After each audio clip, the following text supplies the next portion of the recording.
అజిగవా సాహితీ ఛానల్కు స్వాగతం. మన సనాతన ధర్మం గొప్పతనం గురించి తెలుసుకోవాలంటే ముందుగా మనకు మన ప్రాచీన వాంగ్మయం గురించి కనీస అవగాహనైనా ఉండుండాలి. ఆ సదుద్దేశ్యంతోనే మన అజిగవలో వాటికి సంబంధించిన అనేక విషయాలను వీడియోల రూపంలో అందిస్తూ వస్తున్నాను. వాటిలో భాగంగా 4 వేదాలు 10 ఉపనిషత్తులలో ఏముందన్న విషయాన్ని ఒక భాగంలోనూ, 18 పురాణాలలో ఏముందన్న విషయాన్ని మరొక భాగంలోనూ చెప్పుకున్నాం. అలానే 64 కళల గురించి, అర్థశాస్త్రంలోనూ కామశాస్త్రంలోనూ వివరించబడ్డ విషయాల గురించి, యోగవాసిష్టం గురించి ఇలా అనేక విశేష విషయాలు మాట్లాడుకున్నాం. ఇంకా రఘువంశం, మేఘదూతం, స్వప్నవాసోదత్త, ముద్రారాక్షసం, మృత్యకటికం, మనుచరిత్ర, వసుచరిత్ర, ఆముక్తమాల్యద మొదలైన ఎన్నో కావ్యాల గురించి కూడా సంగ్రహంగా చెప్పుకున్నాం.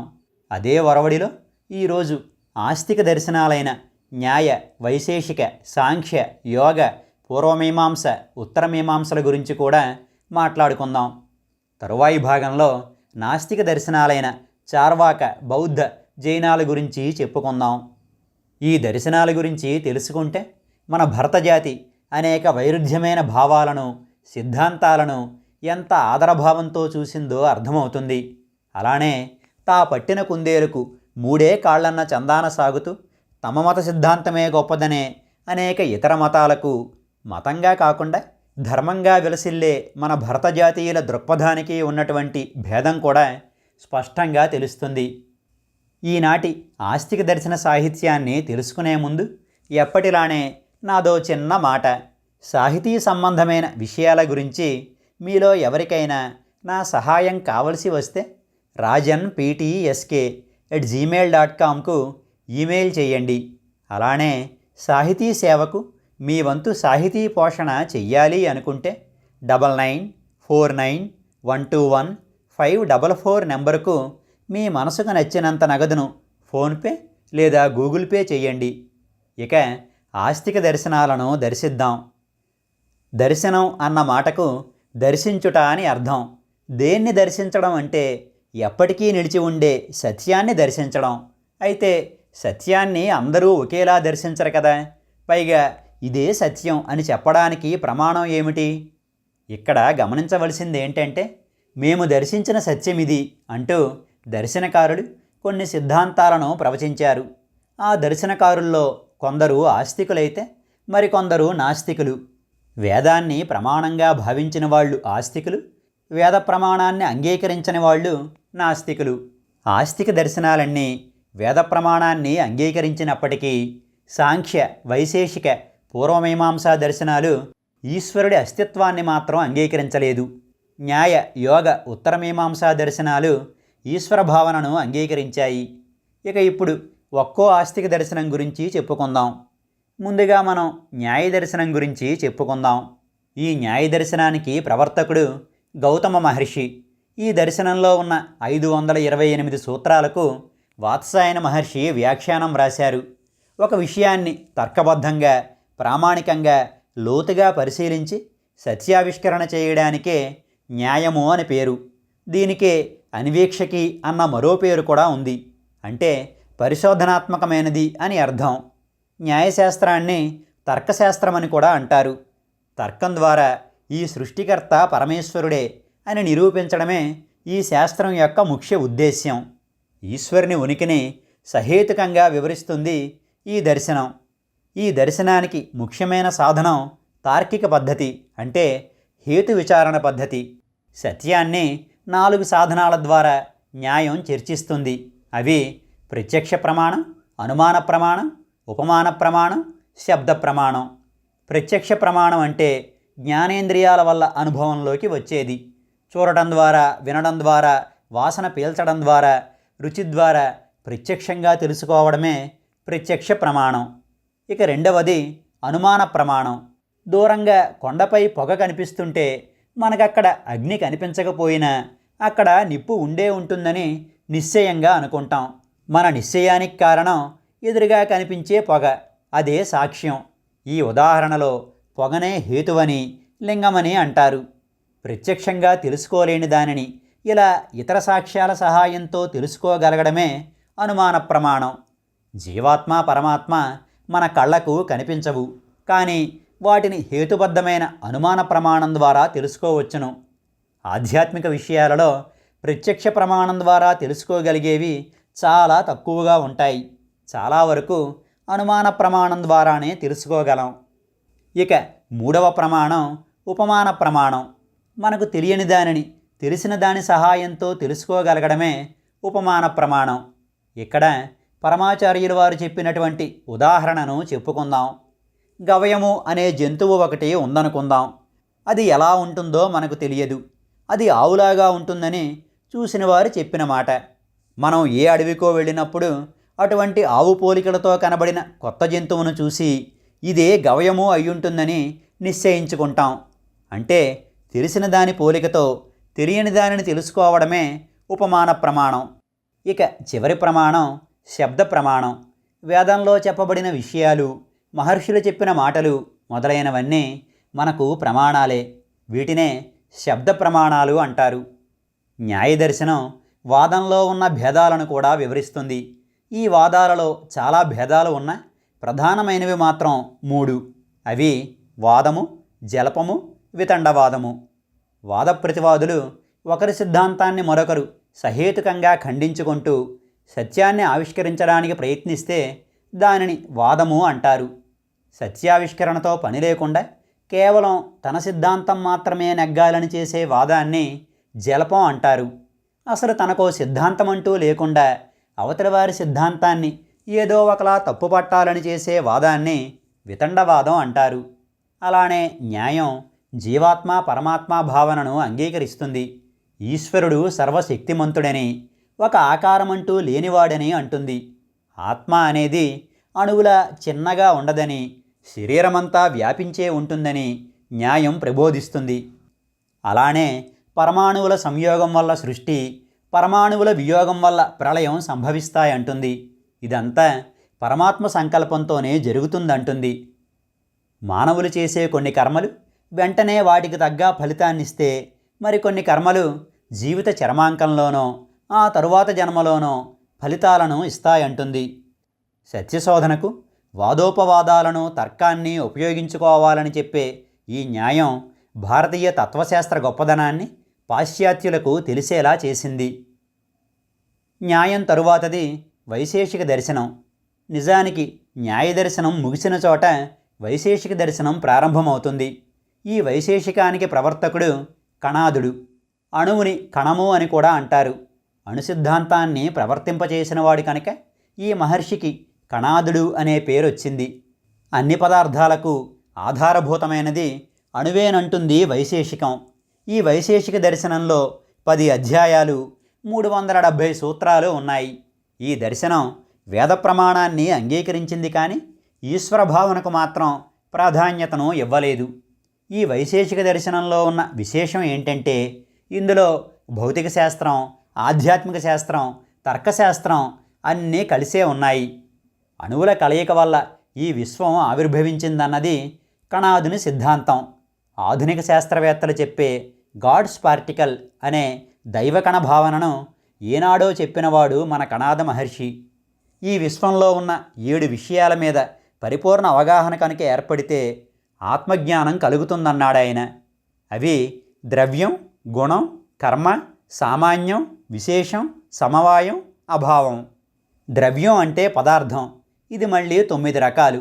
భూమి, నీరు, నిప్పు, గాలి, ఆకాశం, కాలం, దిక్కు, ఆత్మ, మనస్సు.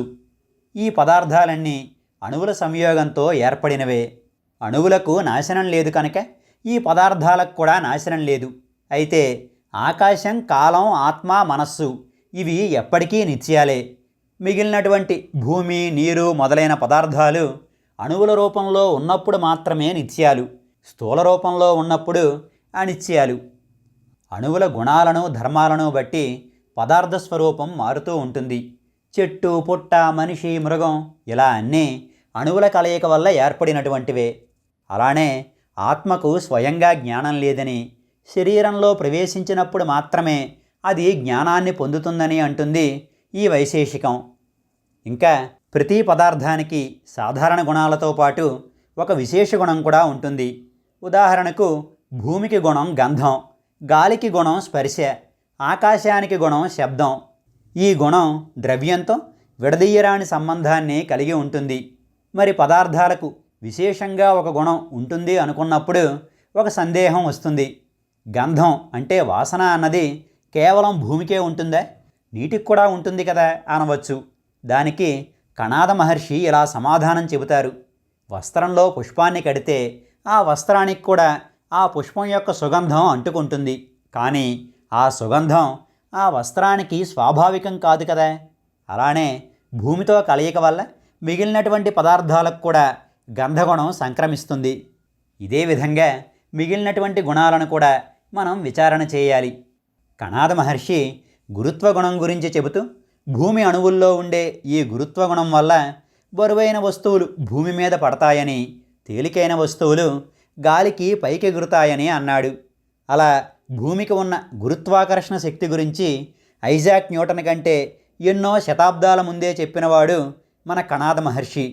అణువుల కలయిక వల్ల సృష్టి జరిగితే అణువుల విచ్ఛిన్నం వల్ల ప్రళయం సంభవిస్తుందన్నాడు. ఇంకా కాలస్వరూపాన్ని గురించి, కర్మలలో భేదాల గురించి, పంచభూతాల లక్షణాల గురించి ఇలా వైశేషికంలో ఎన్నో వివరణలున్నాయి. మన కంటికి కనిపించే విశ్వాన్నే ఆధారంగా చేసుకుని మనకు పరిపూర్ణ విజ్ఞానాన్ని కలిగించే దర్శనమే ఈ వైశేషిక దర్శనం. ఆ తరువాత దర్శనం సాంఖ్య దర్శనం. ఈ సాంఖ్య దర్శన ప్రవర్తకుడు కపిల మహర్షి. సాంఖ్యము అన్న మాటకు గుణదోషాలను విచారించి సత్యావిష్కరణ చేయుట అనే అర్థం ఉంది. అలానే ఈ జగత్తును సంఖ్యాపరంగా విశ్లేషించింది కనుక దీనికి సాంఖ్యమన్న పేరు వచ్చిందన్నది మరికొందరు పండితుల భావన. వైశేషికం ప్రకారం ఈ సృష్టి అణువుల కలయిక వల్ల పుడితే, సాంఖ్యం ప్రకారం ప్రకృతి పురుషుల సంయోగం వల్ల ఏర్పడింది. సాంఖ్యం ఈశ్వర భావనకు ప్రాధాన్యత ఇవ్వలేదు. పరిణామం చెందే గుణం కలిగినది ప్రకృతి అని, ఆ ప్రకృతి నుండి 23 తత్వాలు పుట్టాయని అంటుంది సాంఖ్యం. అలానే పురుషుడే చైతన్యమని, అతడే ఆత్మ అని, అతగానికి పరిణామం చెందే గుణం లేదని అంటుంది. ప్రకృతి జడమైతే పురుషుడు చైతన్యమన్నమాట. అలానే ఈ దర్శనం ప్రకారం ఎన్నో జీవాత్మలుంటాయి, వేటి అస్తిత్వం వాటిదే. ప్రకృతి వేరు పురుషుడి వేరు అన్న జ్ఞానం కలగడమే మోక్షం అంటుంది సాంఖ్యం. ఈ సాంఖ్య దర్శనం ప్రకారం దుఃఖాలు 3 రకాలు. శరీరానికి వచ్చే వ్యాధులు, మనసుకు కలిగే కష్టాలు, వీటిని ఆధ్యాత్మిక తాపాలు అంటారు.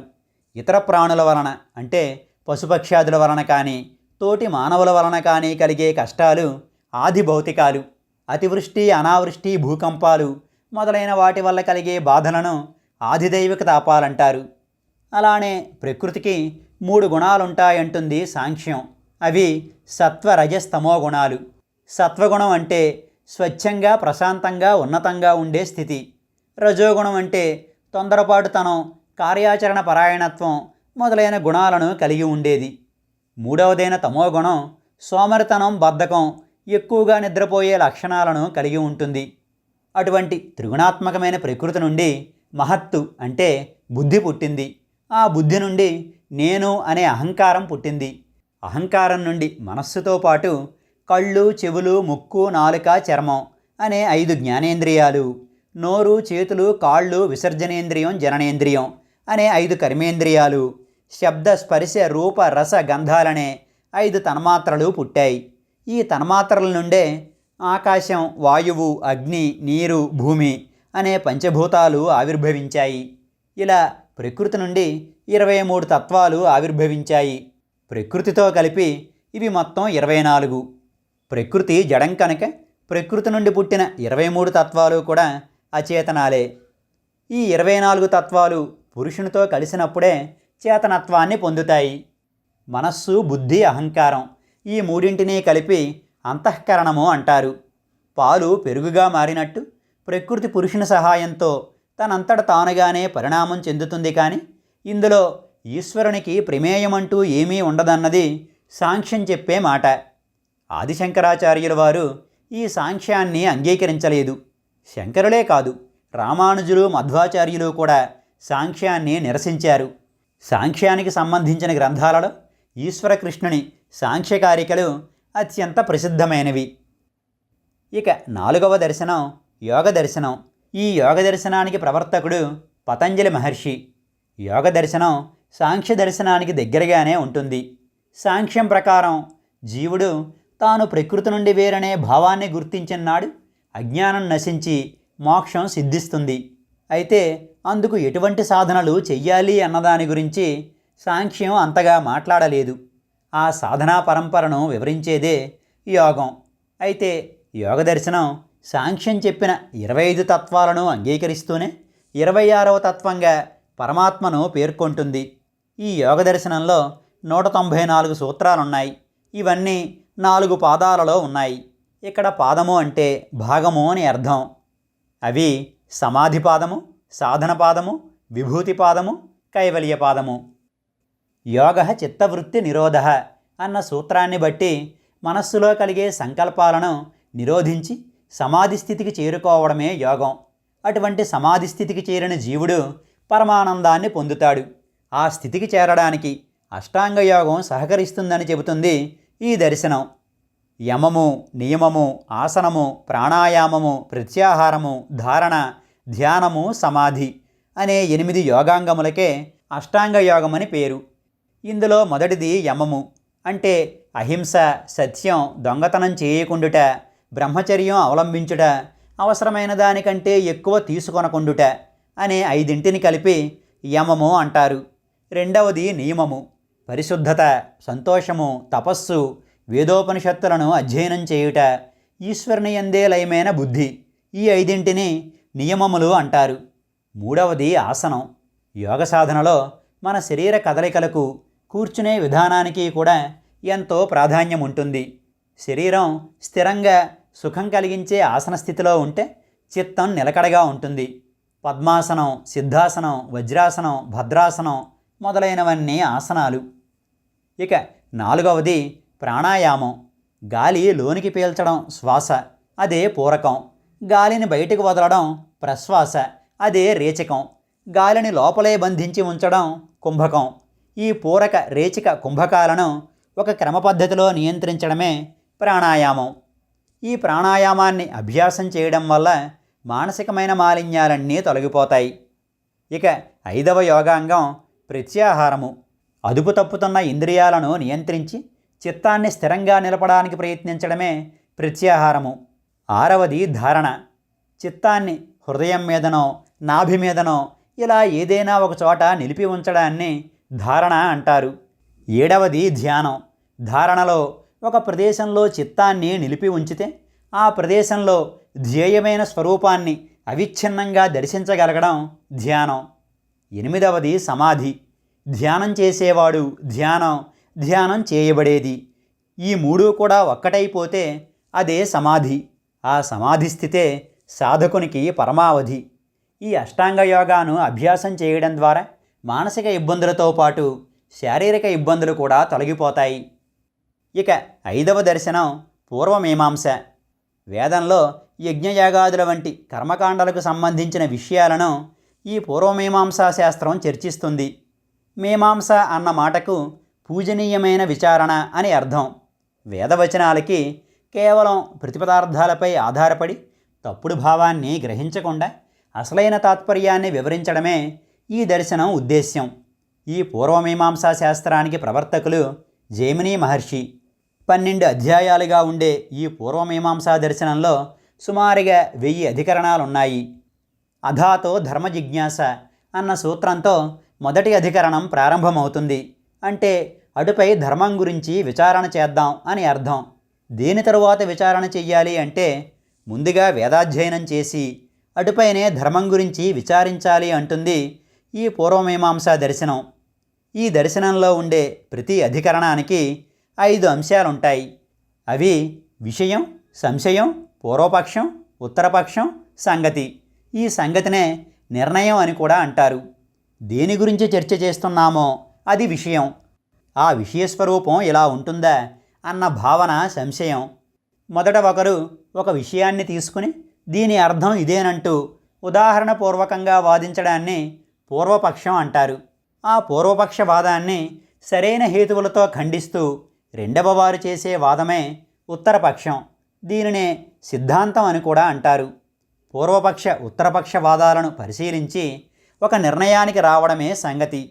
ఇలా తార్కికమైన పద్ధతిలో విచారణ చేయడమే ఈ పూర్వమీమాంసా దర్శనం యొక్క విశిష్టత. ఈ పూర్వమీమాంసా శాస్త్రం కేవలం యజ్ఞయాగాదుల విషయంలోనే కాదు, లౌకిక వ్యవహారాల విషయంలో కూడా ఉపయోగపడుతుంది. ఇక్కడ ఒక విశేషమైన సంగతిని చెప్పుకోవాలి. న్యాయశాస్త్ర విషయాలలో సందేహం కలిగినప్పుడు పూర్వమీమాంసా సూత్రాలను అనుసరించి తీర్పు చెప్పవచ్చని మార్కండేయ కడ్జు ఏకే మాధుర్లతో కూడిన సుప్రీంకోర్టు ధర్మాసనం 2007 సంవత్సరం డిసెంబర్ 18వ తారీఖున వ్యాఖ్యానించింది. ప్రాచీన భారతదేశంలో చాలా కాలం పాటు వ్యక్తుల మధ్య తగాదాలను ఈ మీమాంసా సూత్రాల ఆధారంగానే పరిష్కరించేవారు. ఈ మీమాంసకుల దృష్టిలో వేదంలోని కర్మకాండే ప్రధానమైనది, జ్ఞానకాండ వారికి అంగీకారయోగ్యం కాదు. జగత్తు ఎప్పుడూ ఉండేదే కనుక సృష్టికర్త అన్న మాటతో పనే లేదంటుంది. వేదాలలో చెప్పబడ్డ కర్మలను చేసుకుంటూ వెళ్ళడమే మానవుని కర్తవ్యం. ఆ కర్మల ఫలితాలు వాటంతటవే వస్తాయి. వాటితో ఈశ్వరునికి ఎటువంటి సంబంధం లేదు. ఇది మీమాంసకుల మాట. అలానే మనం చేసే కర్మలలో నిత్య నైమిత్తిక కామ్యకర్మలుంటాయి. నిత్యం చేసే కర్మలను నిత్యకర్మలు అంటారు. అంటే సంధ్యావందనం వంటివి. ప్రత్యేక సమయాలలో చేసే వాటిని నైమిత్తిక కర్మలు అంటారు. అంటే గ్రహణమప్పుడు చేసే స్నానం, పితృకర్మలు మొదలైనవి. ఇవి కాకుండా కామ్యకర్మలు అని ఉంటాయి. అంటే వర్షం కోసం చేసే వరుణయాగం, పుత్ర సంతానం కోసం చేసే పుత్రకామేష్టి మొదలైనవన్నమాట.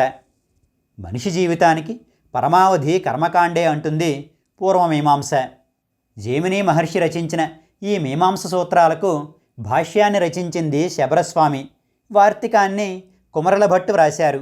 కుమరల భట్టు వ్రాసిన భాట్టదీపికనే పూర్వమీమాంసా సూత్రాలపై ప్రధానమైన వ్యాఖ్యానంగా చెబుతారు.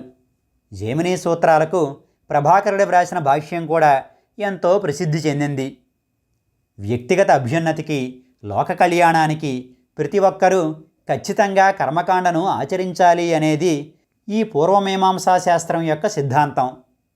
ఇక ఆఖరి దర్శనం ఉత్తరమీమాంస. పూర్వమీమాంస వేదంలోని కర్మకాండ యొక్క అసలైన అర్థాన్ని వివరించినట్లే ఉత్తరమీమాంస వేదంలోని జ్ఞానకాండ యొక్క అసలైన భావాన్ని వివరిస్తుంది.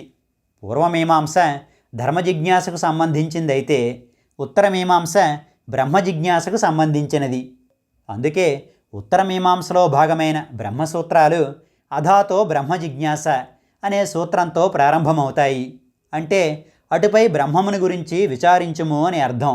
దేని తరువాత బ్రహ్మాన్ని గురించి విచారించాలి అంటే దానికి సమాధానం ఆదిశంకరుల బ్రహ్మసూత్ర భాష్యంలో లభిస్తుంది. సాధనా చతుష్టయం తరువాత బ్రహ్మముని గురించి ఆలోచించమన్నారాయన. మోక్షం పొందాలంటే సాధనా చతుష్టయం కావాలి. అవి వివేకము, వైరాగ్యము, ఇంద్రియ నిగ్రహము, ముముక్షత్వము. వివేకము అంటే నిత్యమైనదేదో అనిత్యమైనదేదో తెలుసుకునే వివేకం.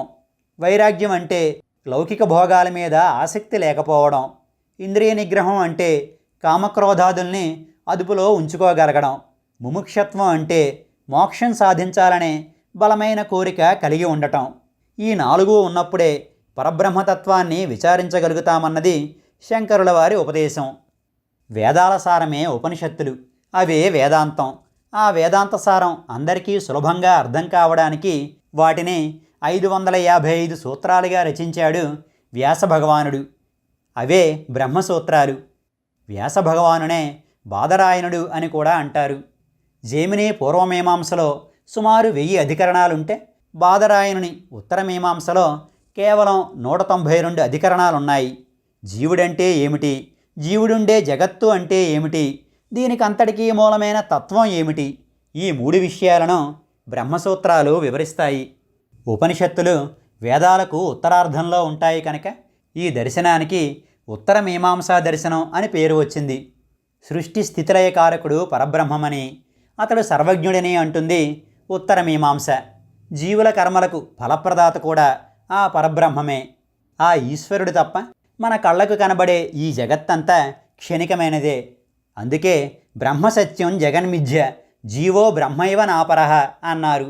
అంటే బ్రహ్మం మాత్రమే సత్యం, ఈ జగత్తంతా మిథ్య. జీవుడు దేవుడు వేరువేరు కాదు అన్నది ఈ వాక్యానికి అర్థం. వేదంలో చెప్పిన కర్మకాండను ఆచరిస్తే చిత్తశుద్ధి కలుగుతుంది.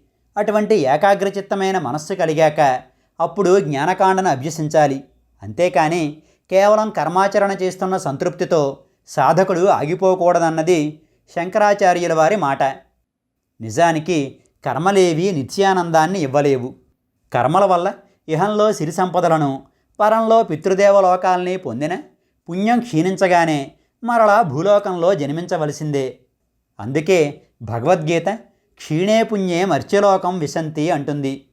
మొత్తంగా ఉత్తరమీమాంసా సారాన్ని చెప్పుకోవాలంటే జీవాత్మ పరమాత్మ వేరువేరు కాదని, పరిపూర్ణ జ్ఞానాన్ని పొంది తద్వారా అద్వైత భావనతో మోక్షాన్ని పొందవచ్చని ఈ దర్శనం మనకు బోధిస్తుంది. ఇవి షడ్దర్శనాలుగా పిలుచుకునే భారతీయ ఆస్తిక దర్శనాలు. మహోన్నత భావాలతో విరసిల్లే మన భరతజాతికి, మన జాతికి పట్టుకొమ్మల్లా నిలిచే సారస్వతాన్ని అందించిన ఋషులకు నమస్కరించుకుంటూ ఈనాటికి స్వస్తి. మీ రాజన్ PTSK. అజిగవ అంటే అక్షరాన్ని పుట్టించిన వాడైన ఆ పరమశివుని ధనస్సు పేరు. మన అజిగవా ఛానల్కు సబ్స్క్రైబ్ చేయండి. సాహితీ మధురిమలను ఆస్వాదించండి, ఆనందించండి, మమ్మల్ని ఆశీర్వదించండి. మన భాష, మన సాహిత్యం, మన సంస్కృతి, మన అజిగవ.